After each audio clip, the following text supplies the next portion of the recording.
3, 2, 1. La didactique et la pédagogie sont deux concepts clés dans le domaine de l'éducation. La didactique s'intéresse à la transmission d'un savoir, au niveau des élèves, à leurs représentations initiales et à leurs difficultés. La pédagogie s'intéresse aux relations élèves-élèves, aux relations maître-élève. En somme, la didactique est une réflexion sur la transmission des savoirs, alors que la pédagogie est orientée vers les pratiques en classe. Je vais vous présenter en premier temps quelques notions de la didactique, puis on passe à la pédagogie. Le triangle didactique représente trois pôles de toute situation d'enseignement-apprentissage, le savoir, l'enseignant et l'apprenant. Le pôle enseignant-savoir représente une relation didactique, on l'appelle aussi le processus d'enseigner. Le pôle enseignant-apprenant, c'est une relation pédagogique. Et le dernier pôle apprenant-savoir, c'est une relation d'apprentissage ou bien le processus d'apprendre. La transposition didactique, c'est le fait de transformer un savoir savant en savoir enseigné. Un savoir savant, c'est-à-dire le savoir des spécialistes du domaine ou un savoir académique. Il subit des transformations afin de le rendre accessible aux apprenants. Le contrat didactique est un ensemble d'attentes et de comportements réciproques entre enseignants et élèves, essentiel pour le processus d'apprentissage.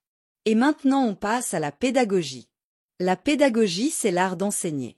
Le terme rassemble les méthodes et les pratiques d'enseignement requises pour transmettre un savoir-faire et un savoir-être. Il y a trois approches. La première est l'approche par contenu. L'enseignement par les contenus est une approche traditionnelle où il y a le modèle transmissif.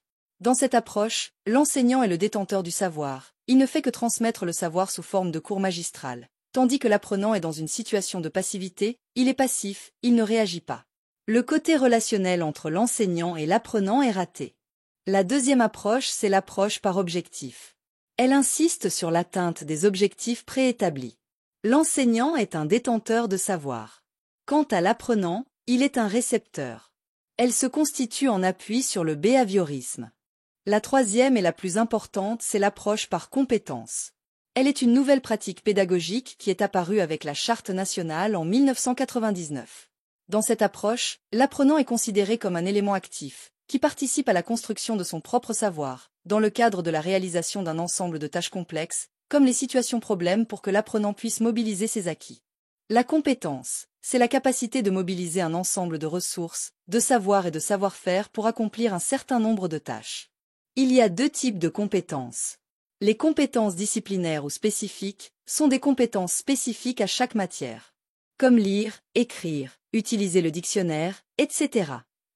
Les compétences transversales sont des compétences liées à plusieurs disciplines comme la résolution de la situation problème, compétences d'analyse, l'esprit de travail en groupe, etc. Les compétences transversales comprennent compétences stratégiques, compétences communicatives, compétences méthodologiques, compétences culturelles et compétences technologiques.